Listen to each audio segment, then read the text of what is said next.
হ্যাঁ ঠিকই তো। না সে ছেলেও খুব ভালো। আমার কাছে আসে দোকানে এসে বসে, অনেক দিনতে আমার কাছে আসছে, অনেক দিনতেই আসছে। আর আজীবন আমি যে কয়দিন আছি আশা করি আমার কাছে সে আসবে, এতে কোনো বাধা নেই তার, আমার কাছে সে আসবে।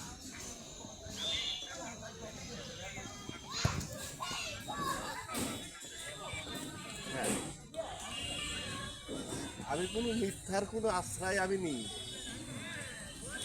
মিথ্যা মিথ্যা কিছু বললি আমি বুঝিয়ে ফেলাই, আমি আস্তে আস্তে তার কাছে সরে যাই, কিন্তু আমি ওই মিথ্যার আশ্রয় নিয়ে আমি ওতে কখনো প্রাধান্য আমি দিই না। মিথ্যা কথা বলি ওটা বোঝা যায়।